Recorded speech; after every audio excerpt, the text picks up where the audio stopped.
Hello, hello, hello, and welcome to another SCOUTCAST brought to you by Fantasy Football Scout. As always, you're joined by me, Andy, FPL Mode, and we are also joined by Hibbo.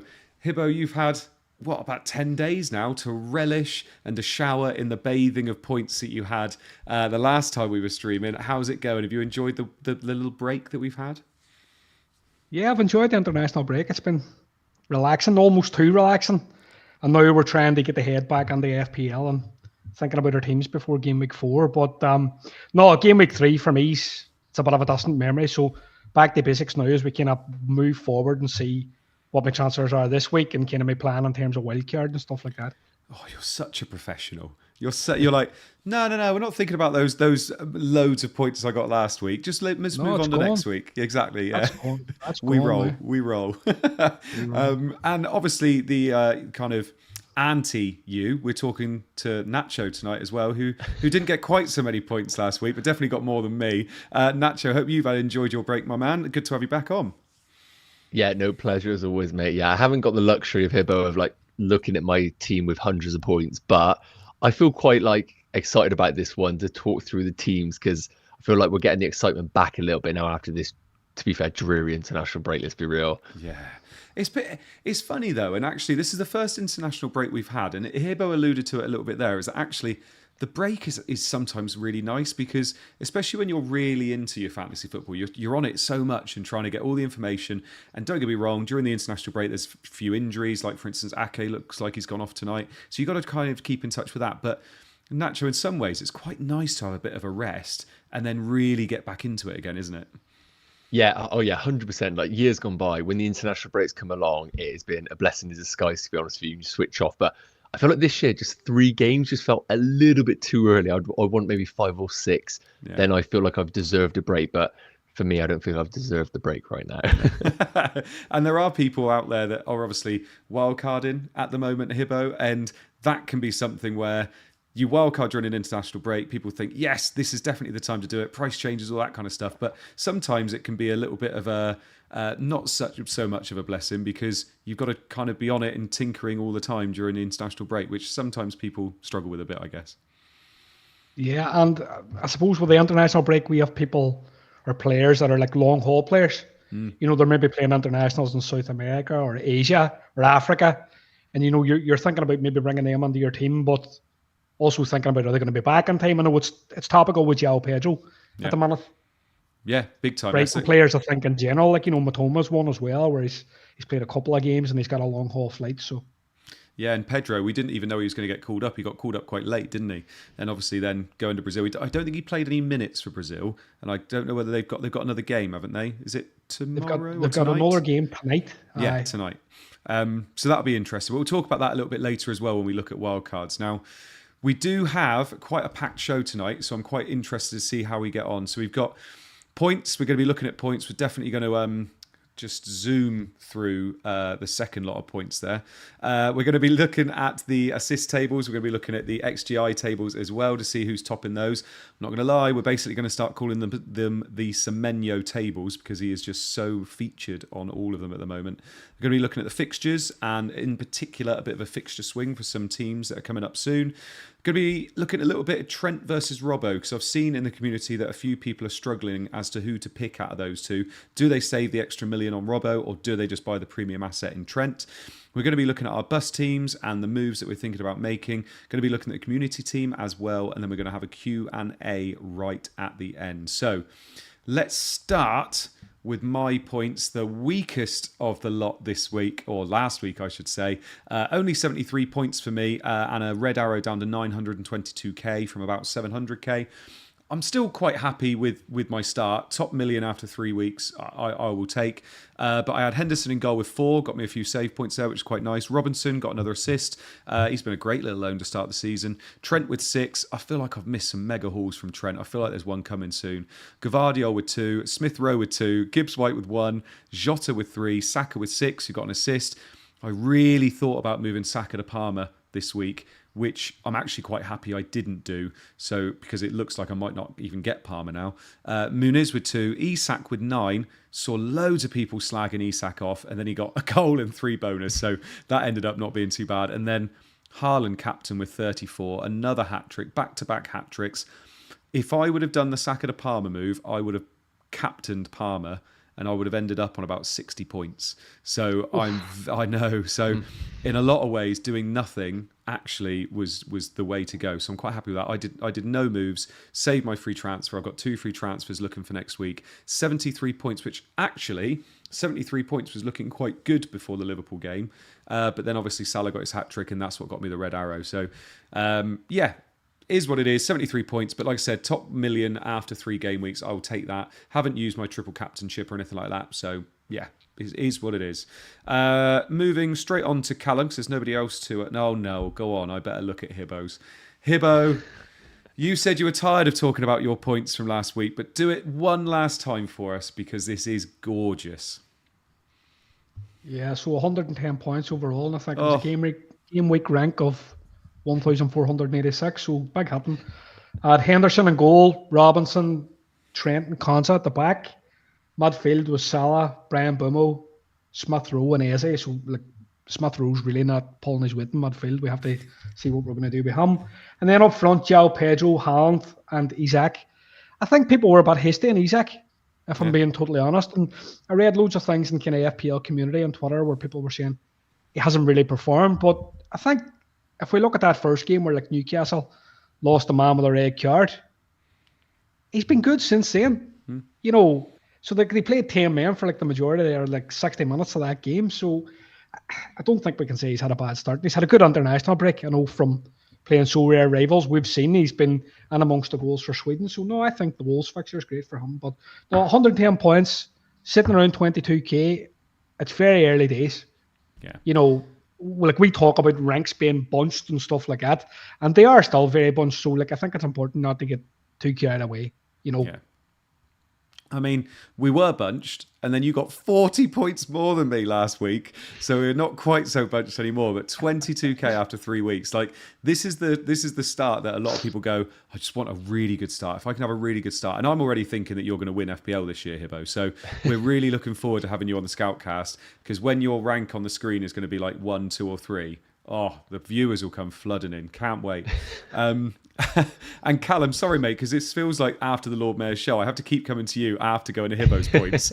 But talk us through your points. Wasn't the worst this week. Obviously, I had that honour. 82 points. You've got to be pretty happy with that with a green arrow. Yeah, I'm more content with 82 points. Obviously, Henderson in goal. I think we spoke 4 points was a bit of a blessing, to be honest with you. We looked at the whole general scheme of things.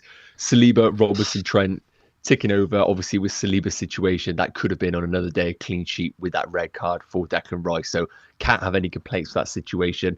Saka, Jota, Rodgers, Eze, again, similar boat with Morgan Rodgers. I'm really happy to own him.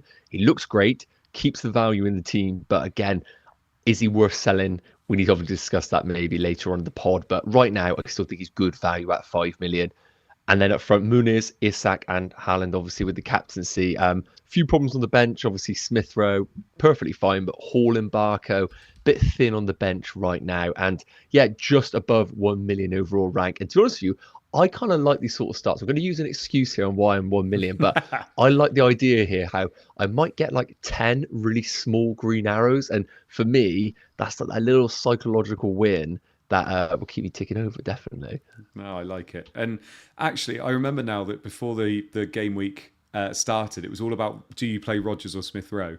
And it was like, I was going mad about it as well. I was like, which one do I play? Sod's law, they both end up getting 2 points anyway, so it didn't really matter. The correct answer was play Hibbo's midfielders. That was the correct answer, because they all smashed it, apart from Smith Rowe.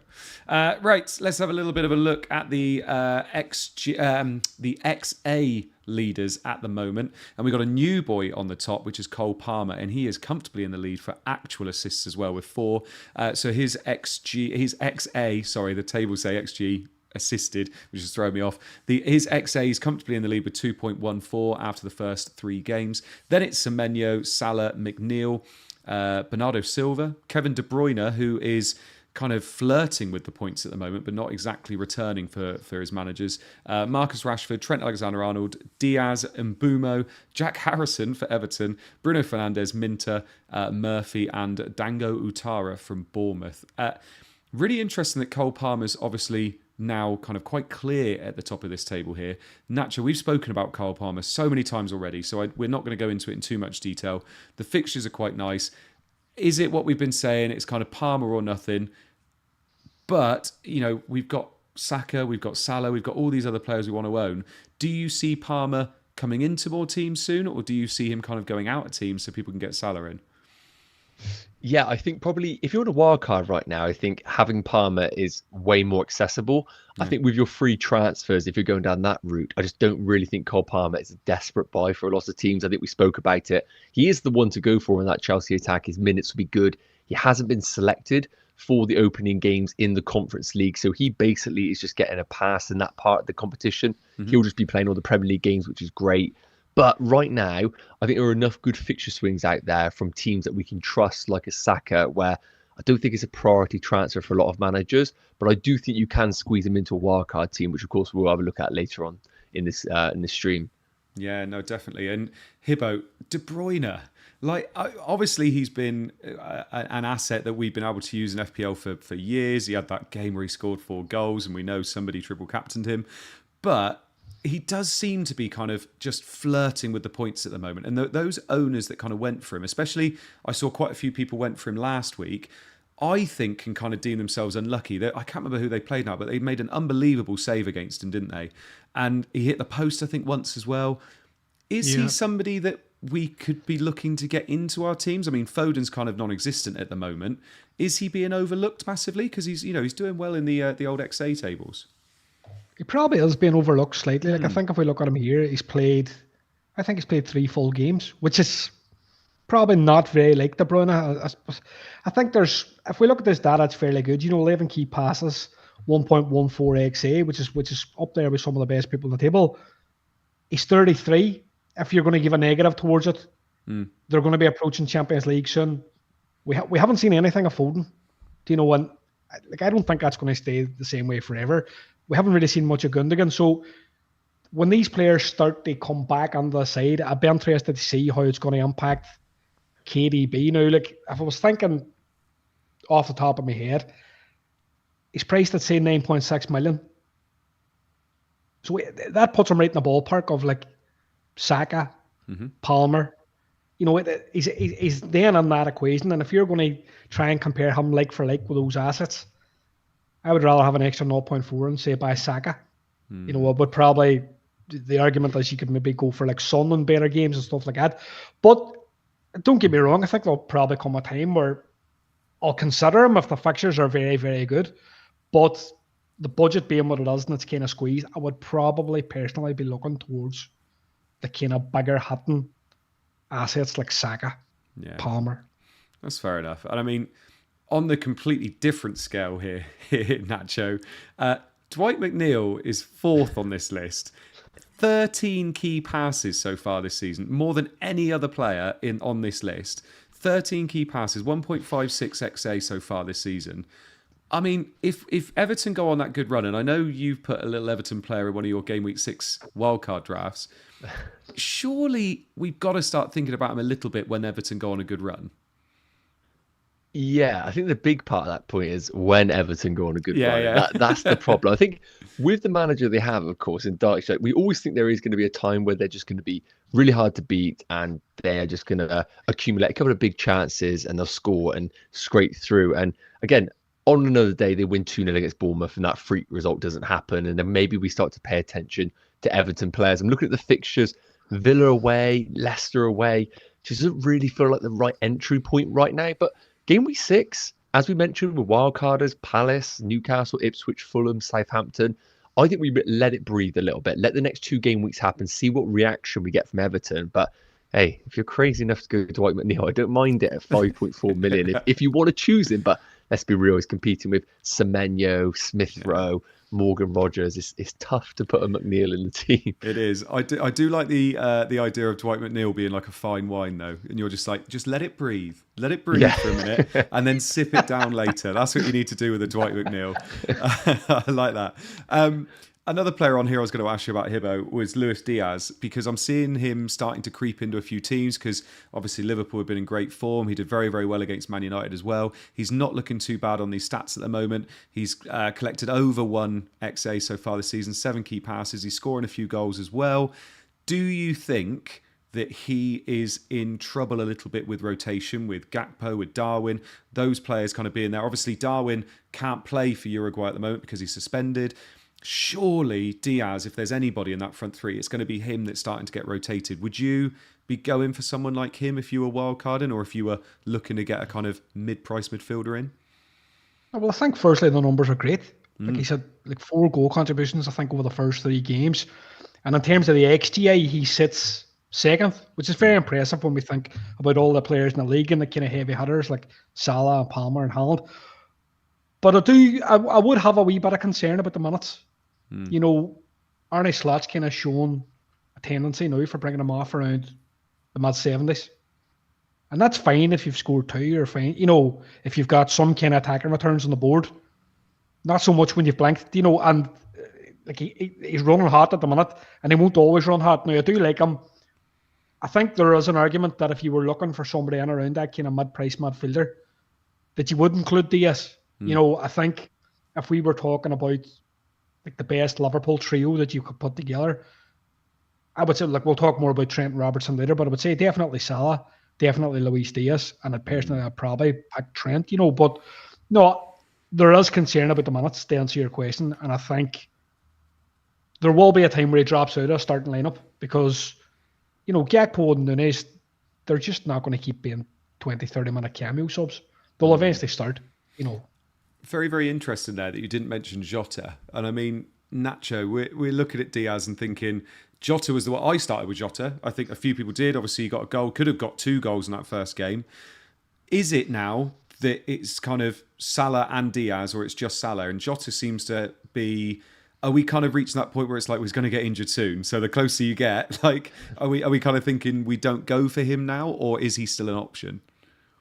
Yeah, I think it probably falls in that same bracket right now where you wouldn't pick Jota as your transfer in, I don't think. I think there's been enough kind of like minutes where he's come off. And I do think, as you mentioned, with someone like a Darwin Núñez who hasn't gone away with international break, we could foresee in these 2 home games an opportunity for rotation. And again, we don't really know what Arne Slot's starting 11 is going to be for the upcoming Champions League. So if he does favour Diogo Jota, that's going to play even more into the narrative of him being maybe more of a minutes risk. So right now, I think if you own Diogo Jota, I think the numbers are still good enough to justify keeping him. But if you're looking to buy a Liverpool asset, I think it's Diaz over Jota. And then, of course, Mo Salah is kind of in another bracket in his own of in terms of price range. Yeah. And again, we'll deep dive a little bit into which one's the best option. But I think Diaz over Jota right now, just based on the eye test and the numbers. Yeah, that's fair enough. I think it'll be interesting to see where Chiesa comes in to the picture, because I know they bought him and I know he's had trouble with an ACL injury and stuff like that. And they got him at a really, really cheap price. But I heard lots of kind of talk about, well, long term they see Chiesa as like Salah's replacement on the right. Yeah. But Chiesa can play all along the front 3. You know, he's been playing in wide left for Italy. He can play as like a second striker. And in this kind of Arne Slot system, I think he likes a striker that can withdraw a wee bit. You know, we've seen kind of Jota get dropping deep for the ball and stuff like that. So I think that's a system that would fit Chiesa and a position that would fit Chiesa. So it'll be interesting to see him getting games. I know he wasn't involved, I don't think, in international duty over the break. So he's one to watch how he's going to come in, because at the minute he's not even on the picture at all. And fantasy-wise, he's probably totally irrelevant, but he's going to impact potentially fantasy-relevant players. So I think we have to watch that. Yeah, I think it's interesting because obviously Liverpool for years had 2 just super reliable wingers, didn't they, in Mane and Salah? And it was just, you knew they'd play every game, you knew they'd start every game kind of thing. Whereas now I think they've got lots of wingers because they're just the players that blow hot and cold so much, aren't they? So they know that as soon as they hit a bad patch of form, they've got a great other player that can come in and hopefully hit a run of form as well. So I think eventually, like you said, I think Diaz and Jota will be the ones that rotate eventually, and as soon as they start going on a bit of a cold patch, because they do have Darwin, Gakpo, Chiesa that can obviously come in.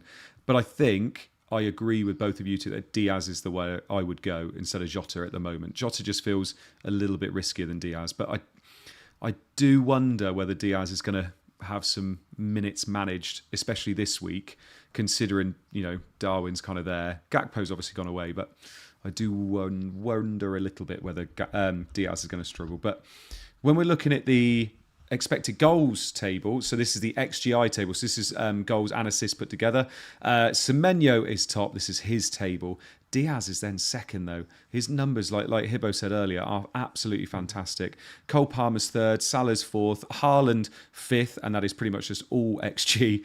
Tavernier is next, then Wissa, who's a very interesting one because obviously a lot of people are going mad for Mbumo, but Wissa's having a very good start to the season. Nicholas Jackson, De Bruyne, Saka, Bruno, Mbumo, Kai Havertz, Son, and Bernardo Silva, who rounds off the table there. We should say as well, Semenyo is 3.44 for XGI, and then Luis Diaz and Cole Palmer, the only other two that are above 3 so far. So, yeah, really interesting table. And if you are listening to this on the podcast, make sure you do try and just screenshot this bit. Hibbo made this little table for us, and it is really interesting to look at. Harland there, obviously, I think we spoke about this a little bit last week, Hibbo, but Harland and Salah they've just both had ridiculous starts. I think Salah's got 3 goals, 3 assists. Haaland's got 7 goals.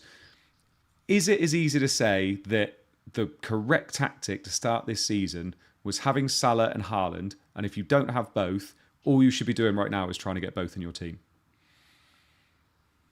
I don't know if you could say it was the correct. Look, it's proven they have been the most successful way to start the season, which I think is a different thing. They being the most correct, I think it's really hindsighty to look back at things like that. The players that managers chose instead, like Bruno, like we saw games in Bruno, like he could have totally smashed it against Fulham.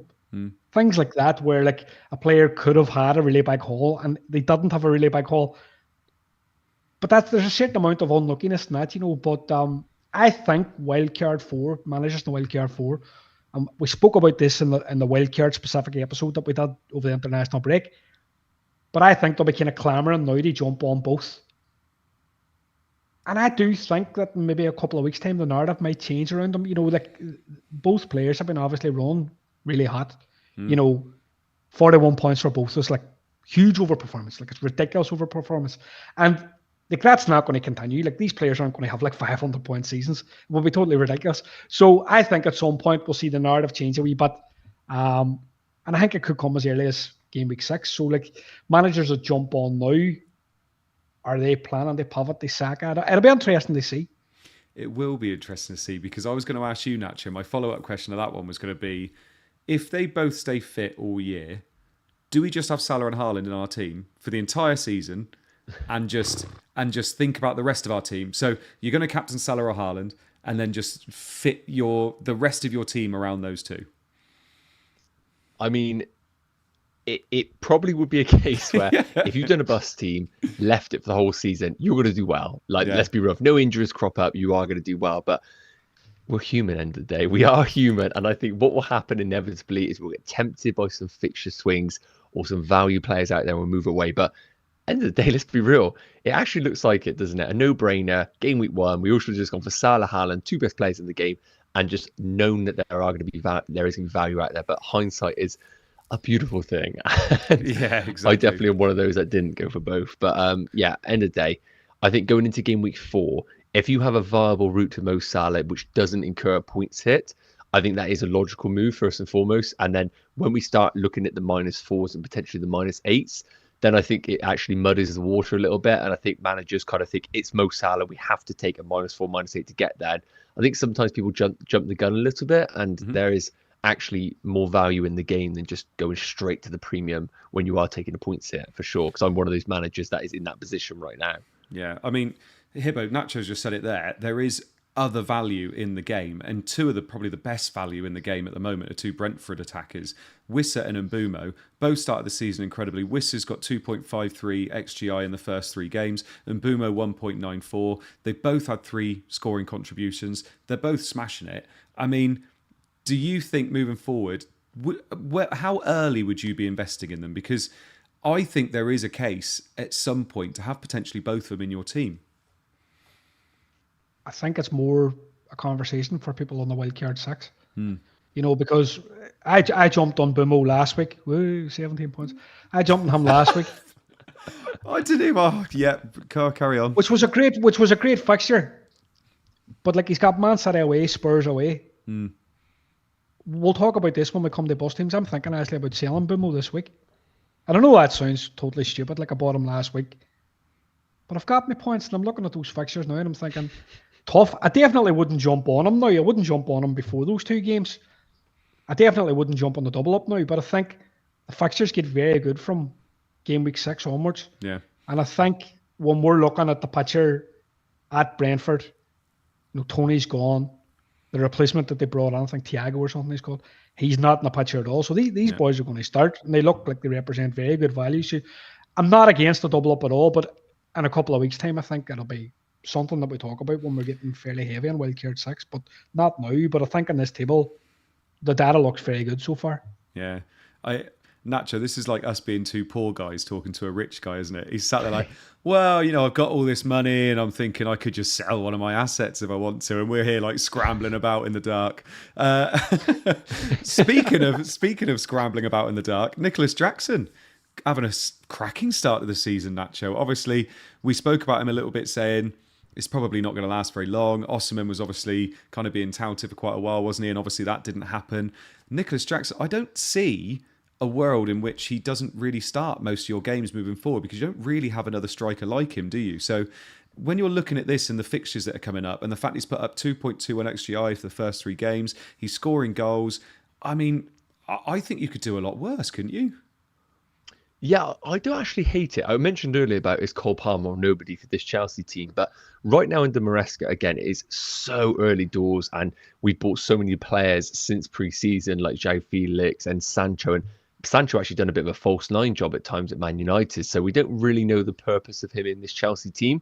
But I think Nicholas Jackson is the only one that kind of has all the attributes of being able to actually be a bit of a target man, link up play and stretch the game. He isn't amazing at any of them, but he does have that kind of presence in the Chelsea team that others can't really do. So he's unique in himself and he absolutely will get game time. I think he'll start majority of games. It may be just a case of he could be a substitute if the game needs to go in a different direction later on in the game.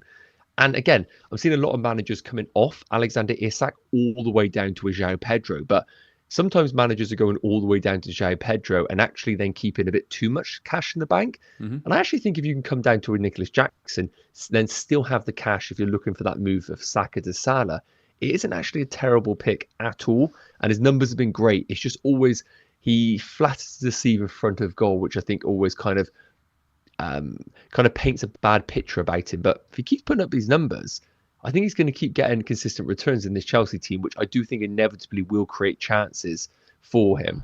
Yeah, I don't hate it, but it's always in the back of my head that he trolled us so badly last year. And I just look at it and think, you always say to yourself, never again. Like people say it about Darwin Núñez, don't they? It's like, never again. I'm never going to let that happen. But you can't look at it like that, can you? Because it's a different season. If he's putting up the stats, surely at some point, and obviously he is doing it at the moment, it looks like it could come good. I mean, a player that is very, very similar to that as well, and a lot of people said it was Kai Havertz, Hibbo.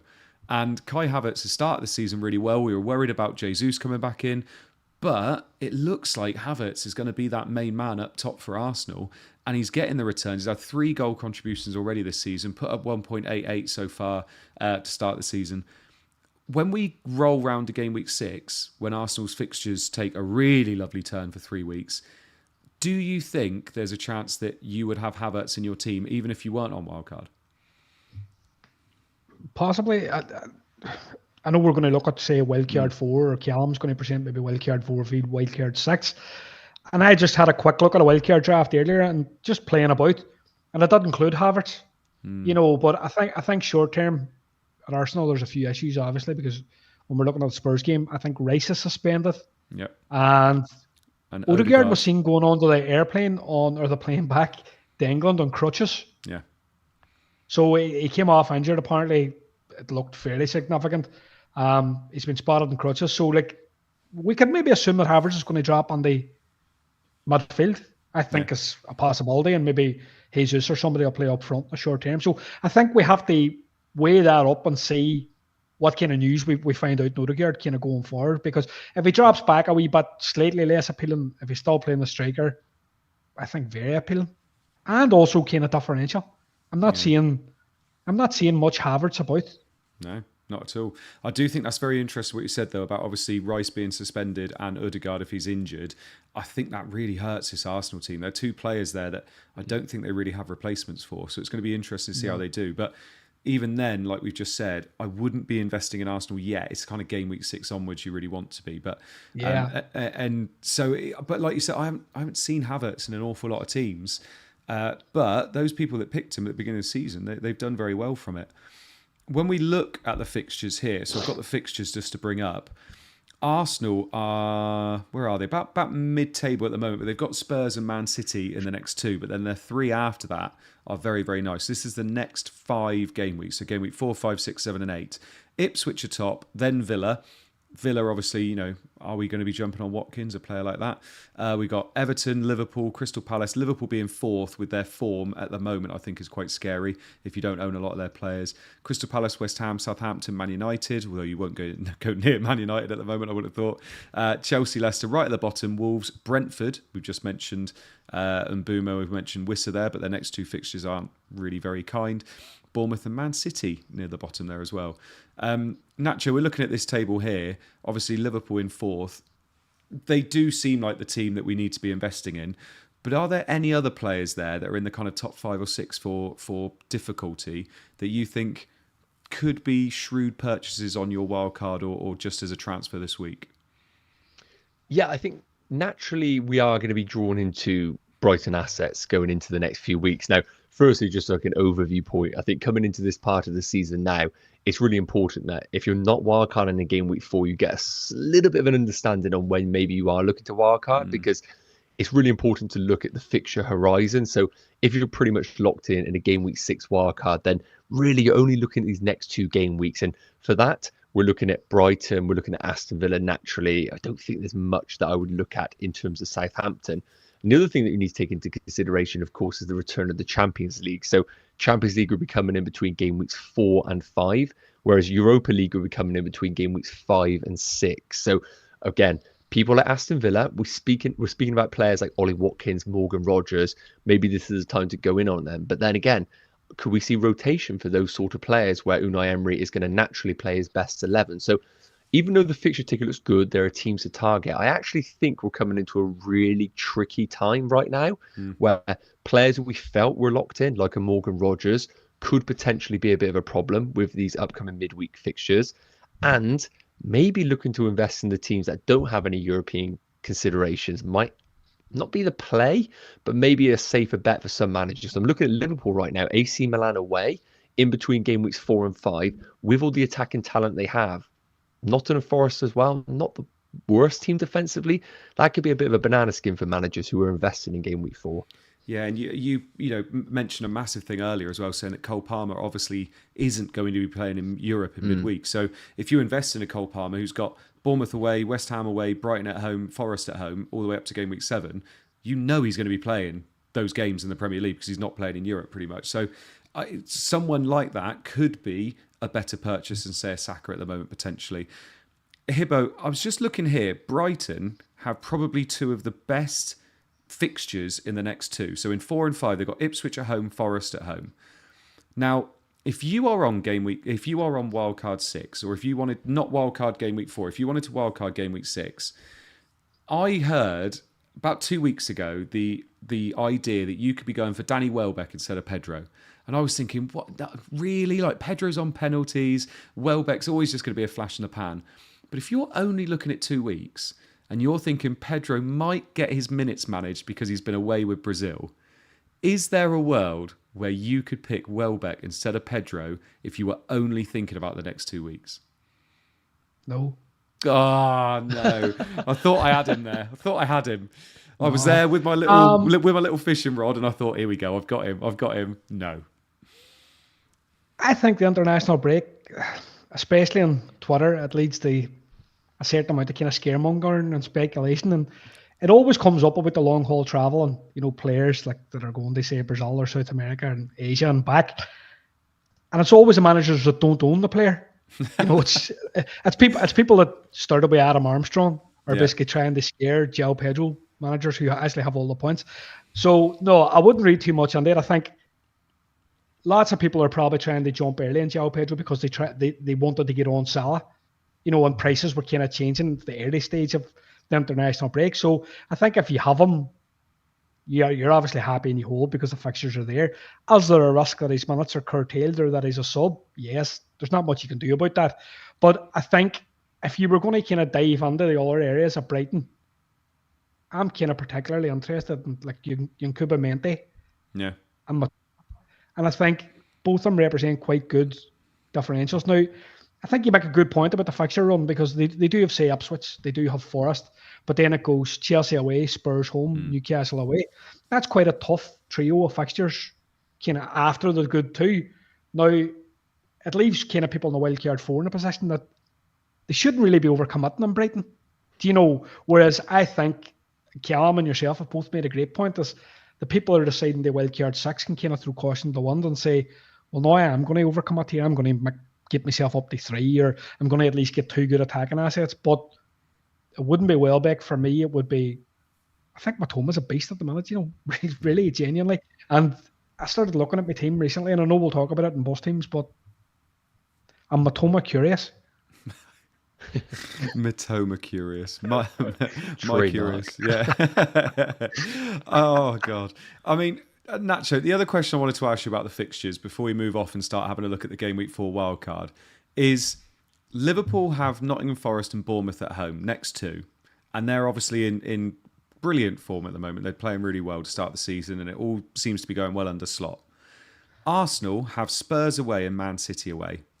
Now, if you've got a Saka or a Saliba, and you've got money in the bank and you can do it for free, how confident would you be moving Saka to Salah or moving Saliba to Trent or Saliba to Robbo? Because on paper, that looks like a no-brainer move. So do you see any downside to doing that? I think so. I do think the Arsenal fixtures are, especially Game Week 4 against Spurs, I don't think they're as bad as what they seem. I think it's better for Arsenal attackers than defenders because I do think Spurs are good offensively. I think they will create chances, even though Arsenal's defence are solid. I think the absence of Declan Rice is going to be a factor regardless. And I do think Spurs, if I was a betting man, I probably would say Spurs score, not necessarily win the game. So based on the fixtures, I think if you have an easy move to a Mo Salah, I do think that is a no-brainer, a Saka to a Mo Salah, just because of those 2 fixtures. And importantly, Game Week 5 will then give you a captaincy. That's the real big factor for me, is that if you're sat there with Erling Haaland and Bukayo Saka, you're coming into Game Week 5, maybe you're sat there with a Diogo Jota as your only Liverpool coverage, and it doesn't really feel like the most confident pick for a Game Week 5 captaincy, whereas having Mo Salah in your team for Game Week 5 is just going to be so important. You could go for a rogue pick like a Trent, which is absolutely viable, but I think having Salah in your team, if you can do it for a free transfer, it is just worth it. But I wouldn't look at the Spurs game and think it is an absolute desperate sell for Saka. It's just the absence of Rice and Odegaard, which is going to be a slight concern on whether they are actually going to be fluid, because this international break means less time on the training pitch for Arteta, and that's a slight worry for me. Yeah, no, I agree there. I think for free, I think it makes a lot of sense. And last question before we move off this then, Nacho, is if you could do Saka to Salah, but it's for a hit, is it still worth it based on the next 2 fixtures? Well, I'm in that position right now with my Hey. team. So, it's a good question. And it's one that I was absolutely locked in on saying yes. But the closer I'm getting to it, the more I'm leaning towards no. So I might have to elaborate a bit more later on my team. Yeah. But I think there are more different avenues that we could go down. And maybe I'm a bit more bullish on the minutes of rotational players in that team, like a Gakpo and a Diaz, and a Darwin Núñez. Yeah, interesting.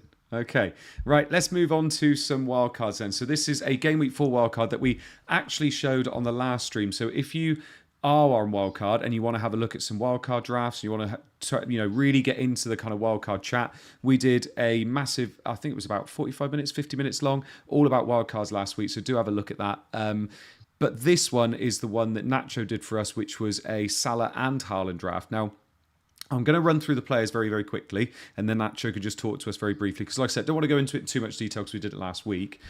But I just want to say, as I go through it, Nacho picked De Bruyne in this one, and he got loads of stick for picking KDB in this team. And actually, I really like it as a pick, especially if you're on a wild card. You can obviously, for one or two players, you can go a bit different. I still think it's a really good pick. The stats are there as well. So he's got Henderson in goal and Fabianski. Then he's got Pedro Porro, Concert, Robinson, Robertson, and Greaves, with Salah, De Bruyne, Rodgers, Eze, and Mbumo in the middle, with Pedro, Harland, and Stewart, the 4.5 million forward, up top. Now, Nacho, I'm going to give you a chance to just talk us through it a little bit, and then Hibbo can dissect it a bit for us afterwards. So just talk us through this team and what you were thinking when you made it. Well, when we spoke about it last time, I did say I was a little bit and ahhing about some of the decisions in here. On reflection, what I will say is that I absolutely back the strategy of going for a dead spot as your third forward. I just think it probably is the right way to go. If you can allocate that to another 5.5 million, happy days, but you're spending so much money on Haaland, on Mo Salah, very difficult to have a playing third forward. And I think the money and the value is always in the midfielders. My only disappointment about this team probably is the fact that it doesn't have a Brighton midfielder for the next two fixtures, and that easily could be a case of downgrading Mbuemo to a Matoma to give ourselves some opening fixtures. But for me, the basis of the team was giving myself another premium in the midfield that would allow me to pivot to the other options available. So a De Bruyne is almost like a spot in the team that would allow you to easily in game week 6 jump over to a Bukayo Saka if you were to downgrade another player in the team. And Pedro Porro is in a perfect example of a cash cow in that sense that we could easily go sideways to an Arsenal defender once we get closer to game week 6. So it was just giving yourself an opportunity to have some price in different spots to allow you to pivot later down the line, because I'm conscious that game week 6 is an important week for some fixture swings. But I know that De Bruyne's a bit of a risk, and it probably isn't the best time to have Mbuemo on your team for a game week 4, but it's an inevitable transfer you're going to want in game week 6. And I don't love the idea of allocating a transfer from Mbuemo in game week 6 when Arsenal's fixture swing is so good. Yeah. Go on then, Hibbo. What do you think about it? I was maybe a bit harsh the last time I looked at this team, but my only issue with this team is kind of structure-wise. I don't hate the dead spot forward thing, but I think if I was doing the dead spot forward thing, I probably wouldn't have Greaves. Do you know what I mean? That for me feels as if you nearly have kind of 2 very weak subs and probably 1 sub that's okay. Personal preference, KDB wouldn't really be for me, and I think there would be other things you could do with the money. You could bump Robertson to say like a Trent, But I think these are small things, and I think overall the Salah Harland draft is going to be quite popular in Wildcard 4. But my personal preference would be fatten the squad out slightly a wee bit more, because it's going to help just as you go forward. Because we've all kind of probably tried to play, whether it's worked or not, the first game weeks is like a sprint. Mm-hmm.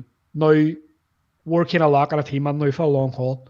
So with that in mind, I think we have to consider trying to rule transfers every week, and they build enough kind of flexibility in the team so that you can take a bump, you can take an injury, you can take a suspension, and still be okay.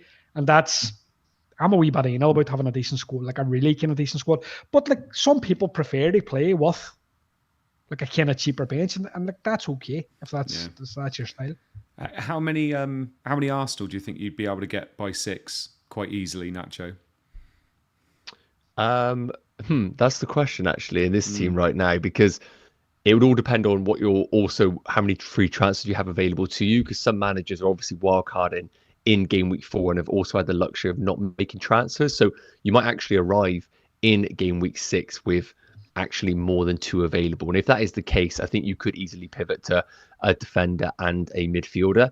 But if you are in a position where you only have 2 free transfers, then it's going to be a little bit more difficult, I think, to get yourself an Arsenal coverage in defence and upgrade De Bruyne to Saka. So it is going to be a bit more team manager dependent on how many free transfers you have available to you.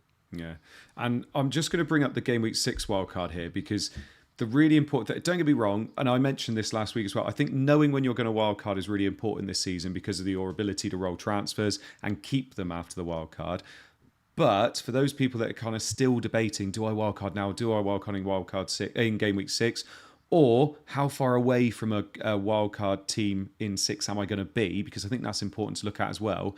This is one that you've knocked up for us, Nacho. So this has got Flecken in goal instead with Fabianski. Then there's Gabriel Mosquera from Wolves, Pedro Porro, Trent and Konsa. Interesting, it's Trent instead of Robbo 2 weeks later. Saka and Bumo, Rogers, Eze, Semenyo. So quite a few similarities there, but no Salah, which is very interesting. And then Calvert-Lewin, Harland and Havertz up top. Now, the massive difference there is that you've got no Salah, but you've got triple Arsenal. So already we were talking there about that kind of Arsenal plan. They have 3 lovely fixtures. The fixtures do change after those 3 lovely fixtures, but the fact you've got that triple Arsenal just feels like for those next 3 weeks, where after game week 6, you're kind of set on that triple Arsenal, aren't you? And that's what's, I think people on Wildcard 4, that's what they've got to try and be gearing up towards, isn't it? Yeah, exactly that. I think game week 6 is the time to pile in on Arsenal assets 100%. I know it's a little bit dangerous going without Mo Salah, as we've spoken about, but I really do think when we come into game week 6 with so many great options available to us, of course, you can downgrade a Kai Havertz and we'll be able to free up the funds then to upgrade one of these midfielders to a Mo Salah if you choose to. But sometimes you can't own them all. And I do think going for the fixtures in front of us in game week 6 is probably going to lean more towards this team. And again, we spoke about at the start of the stream, you could just sit there with Salah and Harland all season, but think how many of these players are just not going to be a viable option to you. And you're basically just going to be stuck with Calvert-Lewin, Harland, dead spot forward, and then you're just going to be sitting around these mid-price midfielders all season. So I do like the opportunity of swinging against Mo Salah at times.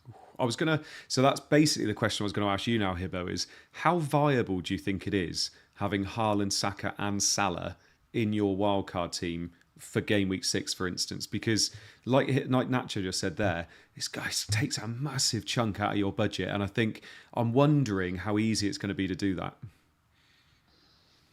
It feels far too stretched for me. Like, you know, I think something that you could do is, like, if you're kind of tired or wedded to Haaland in a certain respect, you could have him, but you could maybe have like kind of 2 midfielders that are a tier down. You know, you could have kind of the Saka price point or maybe the Palmer price point, or maybe Foden if he looks as if he's come back into the team, rather than having, say, Salah at kind of 12.6, 12.7, whatever he is now. But just to touch on this team, like I think it highlights like we are going to have to move to, say, 3 Arsenal. And there is quite a difference between the Wildcard 4 and the Wildcard 6. What I do like that Nacho's done here is, like, Semenyo has like a great 6 and 7. Yeah. Like, I think they play Southampton at home and then they play Leicester away. But it really works with the Everton rotation, because Everton then the next week, and I know like people are saying Bournemouth Everton rotation, like what he's talking about is crazy stuff. Everton are away to Ipswich, then they're at home to Fulham, and then they're away to Southampton. So it actually works really well before the fixtures turn good for Semenyo. So I think I like this because the squad's a wee bit more filled out compared to the Wildcard 4 draft as well. So like you're going to be able to save a few more transfers. Like the alternate on the Arsenal position could be you don't go for Havertz. You maybe do go for that dead spot forward here. And you go for like Raya in goal, Gabriel in defence.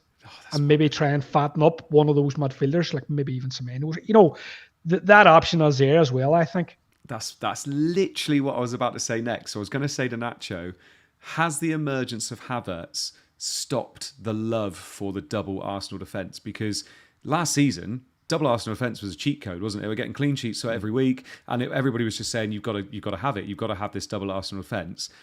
Is Havertz a better play than a double Arsenal defence, do you think? Because I think those 3 fixtures, I could easily see 3 clean sheets. I think double Arsenal defence is absolutely viable, 100%. And Ray's been gobbling up points, hasn't he, in the opening 3 game weeks, to be honest. I think, whereas before Ray was a bit frustrating own and couldn't really justify the value, both have been ticking over really nicely, and Gabriel is always a threat from set pieces. So yeah, I don't mind it at all, especially if we do see, which is quite important, the Odegaard injury becomes significant. Merino, the new signing, maybe is absent for a bit longer. We do see maybe a front line of Sterling, Martinelli, and then Bukayo Saka. Then yeah, I think absolutely Havertz becomes lesser of an option because he will be reverting into that midfield role at times. I know Rice will return, but maybe he's in there to replace Odegaard at times. So, yeah, I actually don't mind the double of defence at all if you want to go there. I think that actually saves some cash. And maybe if Arsenal are going to have these injuries, they do look to just revert back to their usual stuff of super tight defensively and they win games that way. So, yeah, I think double defence is absolutely viable. Yeah, no, it's interesting. Obviously, like Hibbo was saying there, it kind of frees up some funds there. So Havertz down to say like a Pedro, whatever it is, Flecking up to Raya, and you've got like an extra 2 mil to spend, something like that. So Yeah, it could be an interesting way of doing it. But a Then lot you could could maybe change. do like an at defence. You could do like say Mosquera, Rico Lewis. Yeah, Because if we're looking at those Man City fixtures, they're like really good fixtures. I know we don't really know how nailed Lewis is at the minute, although Ake, they're definitely not like for like, but it's a position in that defence. I think he was stretched off for Holland tonight, so it's definitely something to keep an eye on, because if Rico Lewis keeps playing going forward at like 4.7 million, like that's cheat code stuff. Yeah. You know, you're going to want to have him on there. Yeah, no, I do agree. And by the way, I was just about to say a lot can change. So, this is looking at game week 6. That's quite a few weeks away yet. So a lot can change before then. Now, very interesting. Nacho had one draft with Trent, one draft with Robbo, and that is something that I've been seeing an awful lot of at the moment. We're not going to have as long on this as I would have wanted to, but we're going to try and get through it. We've got some stats here from Statsbomb about Trent, and we've got some stats from Statsbomb about Andrew Robertson. Based on how they've done so far this season, you can see the crosses and the passes they're putting into the box. You can also see the shots they have had so far this season.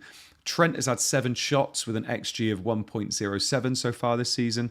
Robertson has had 6 shots with an XG of 0.52. Robbo's definitely better with his head by the looks of things, but Trent has obviously been having the shots as well. Trent especially has been so close to goal at some points with his shots on target as well. Now, Trent is 7 million, Robbo's 6 million. I'm going to ask you first, Hibbo. I say if money is an issue, that's a silly question because it is. At the moment, if you were, say, on Wildcard 4, which one would you be going for? Would you be going for Trent or would you be going for Robertson? Just straight up answer the question. Straight up answer the question. Trent. Why? I think we look at the first 3 games. Well, I think we should look at the first 3 games, but I think we should consider Trent as a player and what we know about Trent as a player long term as well, because that's important. You can't really forget any of that. Now, when Arne Slot took the job, I think we wondered, well, how's this going to work? Like, are Liverpool going to continue to be such a good side? And I think they're top for XG so far. I think they're top for or bottom, or they've got the best XG conceded as well. Mm-hmm. So it's working on attack and it's working on defence.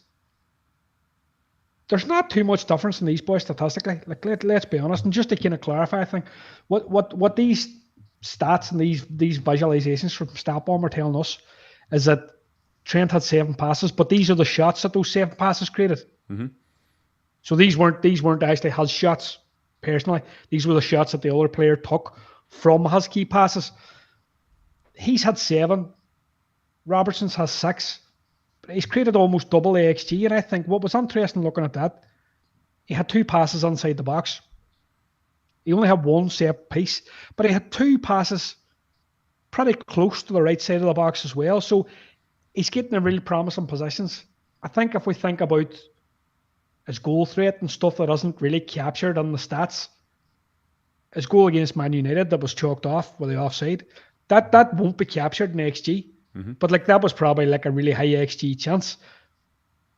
But like eye test managers, players that are watching or managers that are watching games will have seen that and thought, well, like that's really good. Like he followed that on, he scored, it was chalked off for offside. But they have created 1 XG from 7 key passes in the first 3 games and not get a return. It's kind of unlikely. We should have seen an assist from Trent over the first 3 games, and we didn't see it. We should have seen half an assist from Robbo over the first 3 games, and we didn't really see it. But I think both are pretty involved. I think the early subs kind of played to Trent's advantage a wee bit, and we touched on this in the last episode. Like on one hand, he's maybe losing 20 minutes a game. On one hand, he's losing 20 minutes where he could be creating XA and maybe having XG chances. but he's also kind of increasing his chances of keeping a clean sheet because he's coming off slightly earlier. That clean sheet could bust late in the game for Liverpool. I don't mind that. Like, I think it's probably like a net positive, if I'm being totally honest. But between the two, I think I would definitely pick Trent just for how he's looked, especially from open play in terms of chance creation and the zones where he's creating these chances from. I think it's highly promising, and he's the kind of player, especially with the 2 fixtures that we've got coming up next, he could be 15-point all type player. He feels like that to me. Yeah. Go on then, Nacho. If you could save 1 million and go Robbo over Trent, is it worth doing? I think it's absolutely okay, and I think it's viable, but I think Trent's just on flames right now, isn't he? Yeah. I think even England tonight, what I've heard, he was amazing. So, yeah, I think if you are going to go down from Trent to Robertson, you kind of know what you're getting yourself into. That double-digit return is much more likely with Trent just because he's got magic. He's just got magic in his boots, hasn't he? So, for me, Trent, Game Week 4 wildcard is the ideal scenario. Just Conor Bradley, of course, will steal minutes from Trent at times, but I don't think he'll start over him. Yeah. Right, let's have a look at some bus teams then. So this is my bus team moving into next week. I haven't done anything to this yet. I've got 2 free transfers and 1.5 million in the bank. So I've got Henderson in goal. I've got Robinson, Trent and Gavardio at the back, all playing at home. Smith Rowe, Rodgers, Diogo Jota and Saka in the middle. And then Muniz, Isak and Harland up top. I've got Gibbs-White benched at the moment with Hall and Barco, who apparently don't play football anymore, who are there on the bench. Obviously, Barco went on loan to Sevilla. And then Matthews as well as cover for Henderson. So I've got 2 free transfers to the bank and 1.5 million in the bank. I am thinking that I am going to do Isak to Pedro and Saka to Salah. That is my moves I'm thinking of doing. I can do them for free, and I've got quite a big buffer of 1 million from doing those moves. So I'm pretty sure that's what I'm going to do. I don't have a problem losing Isak. He could hurt me, but Pedro's on a heater at the moment. He's got lovely fixtures. Salah, I need in my team for those next couple of fixtures. I don't think Jota's going to cover him. And Saka, I'm happy to lose until game week 6. Bearing in mind, I'm almost certain to wildcard in game week 6. Pretty sure that's going to happen. So I feel like I need Salah for these next 2 fixtures. Whether I keep Salah in game week 6 is a completely different story, but I feel like I need him at the moment. So that is pretty much what I think I'm going to do. Rico Lewis doesn't scare me too much because I've got Gavardio there and I think he's fine. So yeah, I'm quite happy with that, I would say. Yeah, and there's been nothing in these last 10 days that has made me think that isn't a good move, personally. Saka and Isak could both score, of course they could, but I'm expecting more from Salah and Pedro as long as he plays. Any comments on that, boys? Or are we happy to carry on? Two free transfers. I think that's a no-brainer for me. Similar boat to myself, but if I had the 2 free transfers, I'd be making the same thing. Yeah. Hibbo? I don't hate it, and I think you'll end up with Trent, Jota and Salah, and that'll be quite nice. I think one kind of maybe alternate option for you would be, I don't know if it works money-wise, because I haven't put it on the app, but Saka to Salah and maybe Gibbs-White to Mente. Don't know. Feels a wee bit sexy. It does. I can have a look. I'd have a bit of a benching issue if I did that. So I'd have to bench one of those players, and obviously so I could play Minter. But I mean, surely Pedro over Minter. Surely, if they both get the same minutes, Pedro's the one. No. How would you bring Pedro? You couldn't bring Pedro on and be able to make the transfer to Salah then? No. So I'd have to lose Isak, yeah. So I have to lose Isak to Pedro. Oh, right. Because I need to free up an extra mil. No, that could work. That'd be fine, I think. I also don't think it's bad if people want to break up the Fulham stuff. No, I know. Fulham. Fulham have been okay. I have 2 Fulham as well, but they've been all right. But you're benching one, and I've just brought your team up. So talk us through your team. Right. So for the podcast listeners, I've got Henderson in goal, Dunk, Trent, and Konsa at the back. I think somebody said that Konsa was subbed off tonight for England, so possible injury there. Midfield: Salah, Brian Bumo, Smith Rowe, Eze, And then my forwards, I've got João Pedro, Alexander Isak, and Haaland. At the minute, Haaland's my boss team captain. I don't really see that changing. So if I look at this team, I'm pretty happy, if I'm honest. If I had to pick the weak points, I think it's Smith Rowe, and I think it's Brian Bummel. And we kind of touched on this during the show. He scored well last week. He scored the 14 points. But if I look at this, in my head, I have 3 options this week. I could roll the 3 transfers. I could sell Smith Rowe for Mente, or I could sell Brian Bummel for Matoma. And I feel like that's a wee bit of a left field play. Looking at Bummel, he's got Man City away, Spurs away. Matoma, I think if Matoma wasn't doing such long haul during the international break, I would do this move in a heartbeat. I wouldn't even give it a second thought. But I think weighing up which of these 2 players I could potentially lose, Smith Rowe's obviously got 2 home games. You know, as much as we said Fulham or maybe a wee bit crap, he's got West Ham at home. He's got Newcastle at home. They're still decent fixtures considering how the teams are going. I think West Ham are bottom for XGC in the league at the minute. He definitely has the better fixtures. So that's kind of in my head now. Another factor in my head is if I'm thinking about rolling the 3 transfers, similar to yourself, I'm on Wildcard 6 or planning the Wildcard 6. I would have 3 transfers in game week 5. And then on the other side of Wildcard 6, I would basically have 4 transfers. Yeah. Do I need 4 transfers then at the cost of maybe not taking action to my team this week? And I think I have to kind of consider that, well, all right, Boomo got me the points last week. And I don't mean this as any kind of hubris, which was a great word that you used last week, by the way. But could Matoma be the next haul? That's kind of in my head.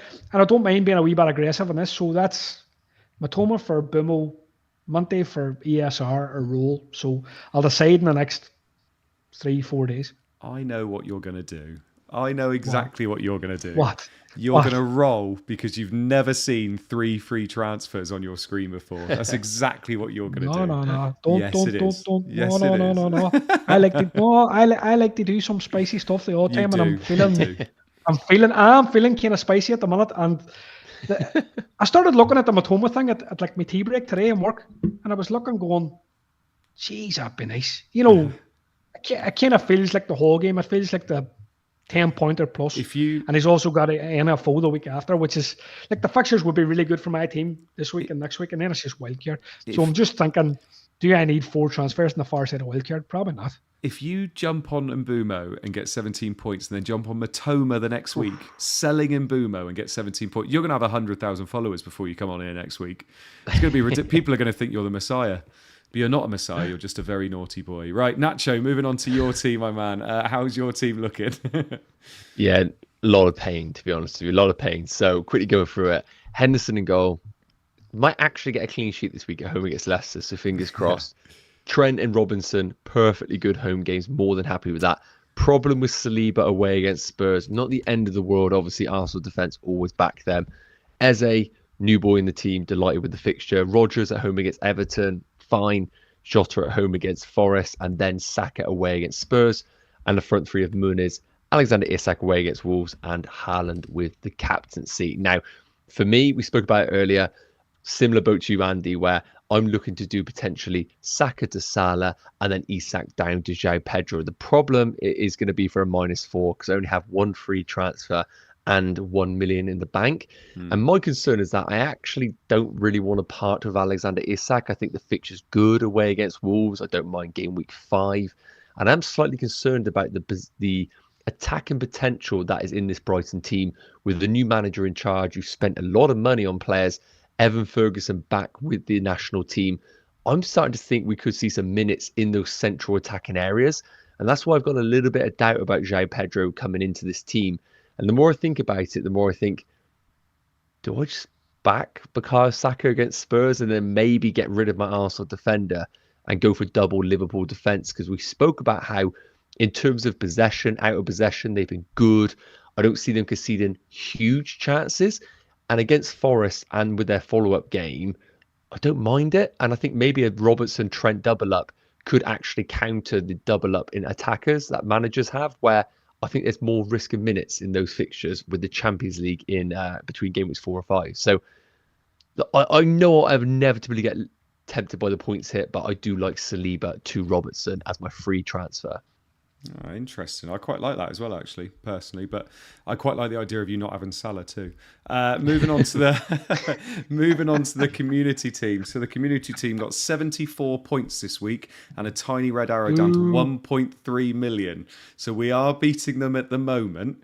But they've had a bit of a time off, haven't they? They've all gone away and they're all going to come back refreshed, I think. They use a free transfer to sell Nkunku and brought Smith Rowe in. They've got 2 free transfers for game week 4. So they've got Henderson in goal, Gvardiol, Robinson, Trent, Gordon, Saka, Jota, Smith Rowe, Rodgers with Harland and Isak up top. They have Pedro on the bench.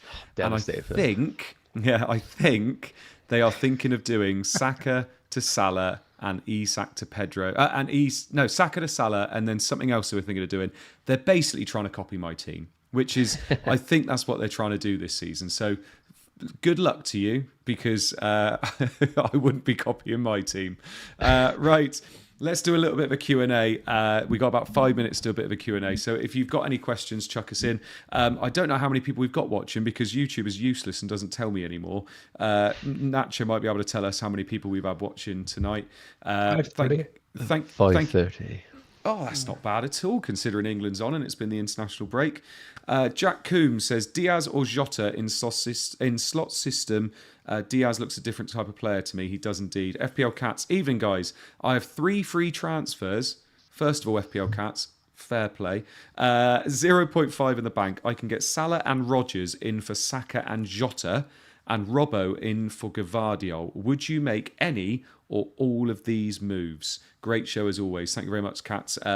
Flattery will get you everywhere. So, Hibbo, would you do Salah and Rodgers to Saka and Jota, and would you do Robbo to Gvardiol? I wouldn't sell Robbo. Is that what he's saying? Is that what he's suggesting? Robbo in for Gvardiol. So lose Gvardiol. I wouldn't use all 3. I wouldn't use all 3 transfers this week. Mm-hmm. Definitely not. You know, it feels like just shooting your shot in game week 4. Like, I think transfers are going to be useful. I would probably do the Salah thing. Maybe Rodgers in the midfield. Yeah, Salah and Rodgers in for Saka and Jota. Yeah, I don't hate that. Lennox says, hey, thoughts on Murphy to Eze for a -4, or do I just play both of Porro or Gabriel? What do you think, Nacho? Would you do that for a hit? I think it depends on obviously the rest of the team. Porro always can get attacking returns. Gabriel has the potential attacking returns. I think I probably would just play Porro and Gabriel unless Eze is going to really strengthen your team for future game weeks. I'd probably just play the defenders because I think, I'd probably just play, hope for attacking returns basically.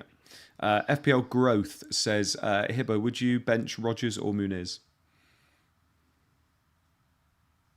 Muniz. Lovely. I love the short answers. Nacho. Kieran says, do I go for Leaf or Leif? I can't remember how Mark Southers was saying it the other day. Do I go for Davis for a punt? I actually don't mind it. But of course, it always comes down to who's selling. It always comes down to who you're selling at the end of the day. But a nice 4.5 million option for us that we haven't really spoken about. And would you spend the extra 0.5 or would you just go for Greaves and invest that 0.5 elsewhere? I personally don't know enough about Ipswich to know whether it is worth it right now based on what we've seen. But if he can take over what we saw from Championship, then he probably is worth paying that 0.5 extra. Yeah. But I'm sure others probably have a bit more Ipswich knowledge than myself right now. Hibbo, Mia, I think it says, should I change Harland to Xerxes, which would allow the Egyptian king in next week for Jota? So in other words, would you be selling Harland so you could get Salah right now? Definitely not. No.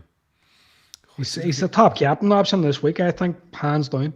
Like, I know I'm going to write my captaincy article starting tomorrow, but I think early look at it, and I think Callum touched on it during the pod, I think NFO or Forest have been quite good defensively, and since Espirito Santo took a job, they've kind of been trending upwards defensively, so I think the fixture, the attack is probably that Holland Brentford one, so no, definitely not. For me, Nacho, Chat Sport says, what do I do with Son? If you have an easy avenue to Salah, I think that's an easy cash cow to go there. I think he's good, but I think there are better options available right now. If it's a points hit to Salah, then I'll probably just play Son and hope for the best. Michael Scott says, start Gabriel or Porro, Hibbo? Oof. Probably Porro for the attacking return. I think both concede, to be completely honest. And I think Callum touched on the potential for attacking returns for both players, but Rice takes corners and Odegaard's decent from the day of ball. And if both those players are out this weekend, I think that maybe weakens Arsenal a wee bit from their normal set piece routines, which is maybe a wee bit deep. But like, I think in that position, I would probably play Porro. Yeah. And last one, Nacho. This is from Robbo saying, I'm on Wildcard this week. Do I have an Arsenal player, such as Gabriel, ready to save a transfer in the future? Ooh, I don't mind it, but I don't love it either, to be honest with you. I think there is definitely logic behind it, but personally, I would probably just go for a different strategy myself. I wouldn't have an Arsenal defender in a wildcard myself in game week 4. I was ready for your Simon Cowell moment then. I don't like it. I love it. I love it. Gold buzzer. Oh, lovely stuff. Thank you so much for the people that are in the chat tonight. Over 500 people during an international break when England are on is lovely. So thank you so much for joining us this evening. If you're watching later on, thank you for watching later on. If you're listening on the pod, thank you so much for listening as well. Nacho, thank you so much for joining us again tonight. I hope you enjoyed yourself and it's glad to be back as well. Oh, pleasure as always, mate. Love these. Yeah, look, good man. And Hibbo, I think somebody called you Hippo in the chat, which I think is going to be my new nickname for you. So Hippo, I hope you enjoyed yourself. It was like rolling around in muck, wasn't it? It's always a pleasure. It's always a pleasure, boys. Ah, good man. Looking forward to game week 4. We all love you, Hippo. Right. Thank you so much, everybody, for tuning in today. We wish you luck for the weekend. And obviously, we hope your arrows are green. We'll be seeing you again next week, where hopefully one of me or Callum hits the 100 club this season. So fingers crossed. Thank you so much. We will see you again soon. Bye-bye.